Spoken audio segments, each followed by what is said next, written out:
سر میں کہوں گا کہ افسوسناک صورتحال یہ ہے کہ 2025 میں 2500 سے زیادہ آگ لگنے کے واقعات ہوئے اور ان واقعات کے بعد بھی کوئی اس طرح کی حکمت عملی ہم نہیں بنا سکے۔ 2026 انہی حادثات کے ساتھ تھا کہ پہلے 5 دنوں میں ٹریفک حادثات کے اندر بہت بڑی تعداد میں لوگوں کا جو ہے نا اپنی قیمتی جانوں کا ضائع ہونا، اور پھر اس کے بعد جو اگلی صورتحال تھی کہ یہاں شہر کی دیگر معاملات، میں اس کے اوپر بات نہیں کرنا چاہتا۔ میں تو سیدھا اس وقت افسردہ ہے دل، یہاں پہ 1200 دکانیں نہیں بلکہ ہزاروں خاندانوں کا چولہا اس کے ساتھ جلتا تھا۔ ایک تو وہ نقصان، مگر اس سے بڑھ کر نقصان قیمتی انسانی جانوں کا ہے۔ کچھ لاشیں نکال لی گئی، کچھ زخمی نکال لیا گیا، مگر بہت بڑی تعداد ہے کہ جو ابھی تک لاپتہ ہے۔ اس وقت حکومت کو آگے بڑھ کر اپنا رول ادا کرنا چاہیے۔ یہ جو یہاں کے تاجر ہیں ان کے ساتھ مل کے ان کے جو اس وقت زخم ہے ان پر مرہم رکھنا چاہیے۔ ان کے جو پیارے اس وقت لاپتہ ہیں ان کے لیے کوشش کی جائے کہ ان کو اندر سے جس حالت میں بھی ہے نکالا جائے، ان کو کنفرم کیا جائے۔ اور یہ جو شہر کما کے دیتا ہے، اس حوالے سے میں وزیر اعلیٰ سندھ سے بھی کہوں گا اور دیگر تمام ذمہ داران سے بھی کہ یہ جو تاجر یہاں پہ تھے جو ٹیکس دیتے تھے، آج اتنا بڑا نقصان، اس میں یقینی طور پہ ہماری انتظامی غفلت شامل ہے، تو اس کے اوپر ان کے لیے جو ہے نا معاوضے کا اعلان بھی کیا جائے۔ دیکھیں میں ابھی یہاں پہنچا ہوں محترم وزیر اعظم صاحب کی ہدایات پہ۔ محترم وزیر اعظم نے اس بات کا نوٹس لیا ہے، وہ جو لوگ اب اس پورے حادثے میں جاں بحق ہوئے ہیں ان کے لواحقین کے ساتھ ان کے غم میں برابر کے شریک ہیں۔ جو نقصان ہوا ہے ان کے ساتھ محترم وزیر اعظم کی دلی ہمدردی ہے، اور ہم صرف یہاں پہ ہمدردی یا لواحقین کے غم میں برابر شریک ہونے نہیں آئے۔ محترم وزیر اعظم نے مجھے یہ ہدایت کی ہے کہ آپ جائیں دیکھیں وہاں کتنا نقصان ہوا ہے، اور پھر صوبائی حکومت اور سٹی حکومت اس کا تخمینہ انشاءاللہ لگائیں گے۔ لیکن اس وقت جو ہے وہ ضرورت اس امر کی ہے کہ ریسکیو کو جو ہے وہ تیز کیا جائے، اس میں تمام ادارے مل کر کام کریں۔ وزیر اعظم صاحب کی ہدایات ہیں کہ تمام ادارے اس وقت مل کر کام کریں اور ریسکیو کریں تاکہ یہ سب سے پہلے تو آگ پہ قابو پایا جائے۔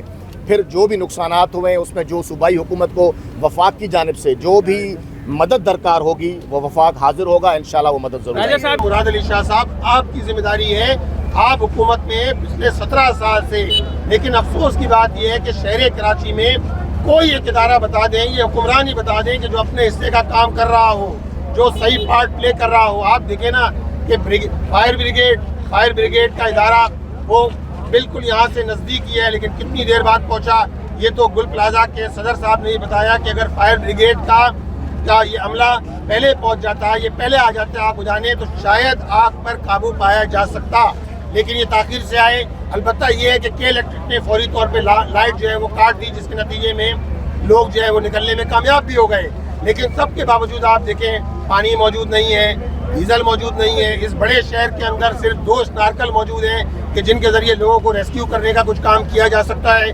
فائر بریگیڈ کا یہ جو عملہ ہے، جس طرح اس میں بھی ایک فرد جو ہے وہ شہید ہوئے ہیں جن کے اوپر ڈیبریز گری اور ان کی شہادت ہو گئی، ان کے پاس پوری طور پہ سامان موجود نہیں ہوتا، ان کے پاس گلوز موجود نہیں ہوتے، یہ اپنی جان ہتھیلی پہ رکھ کر کام کر رہے ہوتے ہیں۔ یہ تو ہم دیکھیں این جی اوز ہیں، الخدمت ہے، چیپا ہے، ای ڈی ہے، کہ ان کے رضاکار بھی یہاں پہنچ جاتے ہیں اور اپنا کوئی نہ کوئی پارٹ پلے کر رہے ہوتے ہیں۔ اسی طرح عوام الناس اپنی مدد آپ کے تحت یہ کام کر رہے ہوتے ہیں۔ اگر یہ بھی نہ کر رہے ہوتے تو آپ مجھے بتائیے، حکمران تو کہیں نظر نہیں آ رہے۔ اور ہمارے الخدمت کے رضاکار یہاں پہ جو ہے اس کام کے اندر ریسکیو ورک کے اندر خدمت انجام دے رہے ہیں، اور انشاءاللہ تعالی ہم ان کے ساتھ مستقل کھڑے ہیں۔ بحیثیت اپوزیشن ہم کے ایم سی میں بھی اور سندھ اسمبلی میں بھی اس کے خلاف بات بھی کرتے ہیں، مستقل جو ہے وہ ذکر کرتے ہیں، اور انشاءاللہ تعالی اس کو بھی ٹیک اپ کریں گے، اور میں سمجھتا ہوں کہ صوبائی حکومت کو اس پہ مجبور کریں گے کہ وہ اس کے لیے جو ہے وہ مستقل انتظام کریں، اور مستقبل میں ایسے واقعات رونما نہ ہوں۔ ایسے واقعات ہونے سے ظاہر ہے یہاں کے کاروباری طبقہ کیونکہ روڈوں پہ آ جاتا ہے، کاروبار تباہ ہو جاتا ہے، کاروبار کا جو سارا معاملہ ہے وہ جو ہے وہ تہس نہس ہو جاتا ہے۔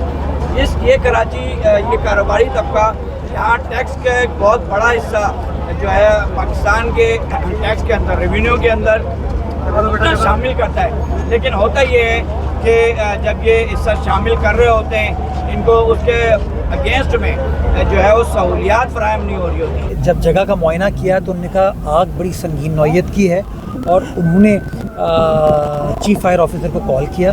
چیف فائر آفیسر نے 10:42 پہ مجھے اور ایم سی صاحب کو مطلع کیا کہ سر سنگین نوعیت کی آگ لگی ہے اور ہمیں ایڈڈ مشینری یہاں پر بھیجنی ہوگی، اور وہ ایڈڈ مشینری یہاں پر بھیج دی گئی۔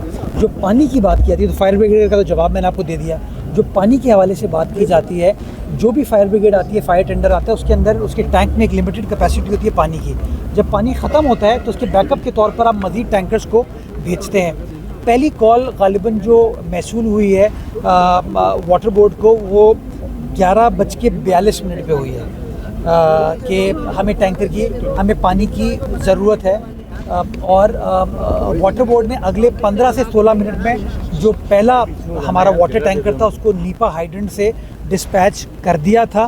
اس کے تمام شواہد, تمام تفصیلات ہمارے پاس موجود ہیں. 6 سے 8 تو ہمارے ایسے واٹر باؤزرز اور ٹینکرز تھے جو ایم اے جناح روڈ کے نکڑ پہ, جو کہ نشاط سنیما والا نکڑ ہے, وہاں پہ رش کی وجہ سے, ڈی ایس این جیز کی وجہ سے اور گاڑیوں کی وجہ سے, لوگوں کے پروٹوکول کی وجہ سے وہ رک گئے. ہمارے وارڈنس کو پھر وہاں جا کے اس جگہ کو کلیئر کرنا پڑا اور اس کے بعد وہ یہاں پر پہنچے. اس طرح کی دشواری آئی ہم کو جس کو ہمارے لوگوں نے فیس کیا, اور باقی یہ تمام چیزیں ڈاکیومنٹڈ ہیں. میں اگین اس کے اوپر بلیم گیم پر نہیں جانا چاہوں گا, بیکاز لوگ جو ہے نا اس وقت جن کے پیارے ان سے بچھڑے ہوئے ہیں, ان کو اس وقت کلوجر چاہیے, ان کو ان کے بارے میں اطلاعات چاہیے کہ آیا وہ حیات ہیں نہیں ہیں, اور اگر اللہ نہ کرے ان کی ڈیتھ ہو گئی ہے تو ان کو ان کی ڈیڈ باڈی چاہیے. گورنمنٹ کیا کرنے جا رہی ہے ابھی لوگوں کے لیے؟ دیکھیں, جن لوگوں کی جان گئی ہے ان کے لیے 1 کروڑ روپے کا معاوضہ اناؤنس کیا گیا ہے. جہاں اگر لوگ جل کے مر گئے تو لانڈھی میں, کورنگی میں, بلدیا ٹاؤن میں, تہاڑ ٹاؤن میں بھول جائیے کہ آپ جو ہمارے بچے محفوظ ہیں. کوئی مرتے رہے گٹر میں گر کے یا ڈمپر کے ٹائروں کے ساتھ, کسی کو پرواہ نہیں ہے. نہ ہونے والی ہے, نسل در نسل ہم غلامی کرتے آ رہے ہیں ان کی, ان حکمرانوں کی. سندھ میں کیا جسٹیفیکیشن ہے اب آپ کے پاس؟ پہلے آپ کہتے تھے جی وہ شہری حکومت کا معاملہ ہے صوبائی, اب آپ کے پاس صوبائی حکومت بھی ہے, اب آپ کے پاس شہری حکومت بھی ہے. ایک جسٹیفیکیشن دیجیے. آپ خود 23 گھنٹے بعد یہاں تشریف لے کر آتے ہیں, سی ایم صاحب خود موجود نہیں ہوتے یہاں پہ, اور ابھی اس وقت جو ہے نا وہ سارے کے سارے لوگ جو آپ کے حکمران ہیں, جنہیں آپ نے یہاں سے ووٹ دیا, جنہیں آپ نے یہاں سے عزت دی, وہ اپنے بہترین شاندار جو عالی شان محلات اور نرم گداغ جو ان کے بستر اور صوفے ہیں ان پر بیٹھ کر یہ ٹی وی دیکھ رہے ہوں گے, دل میں گالیاں دے رہے ہوں گے. یہ بھی انفارچونیٹ نہیں ہے کہ جن کو لوگوں نے ووٹ نہیں دیا تھا وہی جن کو ووٹ دیا تھا. یہ بھی بڑی بدقسمتی ہے. بس یہی تو بدقسمتی ہے کہ جن کو آپ ووٹ دیتے ہیں وہ جب آتے ہیں تو وہ کچھ کرتے نہیں ہیں, اور جنہیں آپ ووٹ نہیں دیتے کبھی کبھی وہ بھی مسلط کر دیے جاتے ہیں.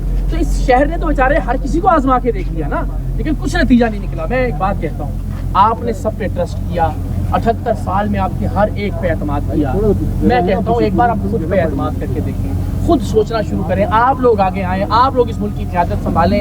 آپ نے عمر گزار دی ہے غلامی کرتے ہوئے, تو یار اپنے بچوں کے بارے میں سوچیں, اپنی اولاد کے بارے میں سوچیں. نکالیں اس فطور کو دماغ سے کہ لیڈر تو صرف یہی ہو سکتے ہیں, یا یہ شہنشاہ معظم ہے اور نسل در نسل ہمیں انہیں کی غلامی کرنی ہے. عام لوگوں میں سے, اورنگی میں سے, کورنگی میں سے, بلدیا کے گلی محلوں میں سے جب تک آپ لوگ برسر اقتدار نہیں آئیں گے, یاد رکھیے اس وقت عالی شان صدر پاکستان کے محل میں, ایوان صدر میں, مغلئی طرز کے وزیر اعظم ہاؤس میں, یہاں سے کچھ ہی فاصلے پر موجود عالی شان سی ایم ہاؤس میں بیٹھے ہوئے لوگوں کو اس آگ کی تپش محسوس نہیں ہوتی. اس حوالے سے ظاہر ہے کہ بھائی الفاظ ایسے نہیں ہیں کہ جو اس ثانیہ کو میں ظاہر ہے کہ ادا کر سکیں, بیان کر سکیں. بہت ہی بڑا ثانیہ ہے, بہت سارے 1200 دکانیں جو یہاں پہ تھیں, 7000 لوگ یہاں پہ کام کرتے تھے, جس میں سے ابھی تک یہ بھی نہیں پتہ چل سکا کہ کتنے لوگ شہید ہو چکے ہیں.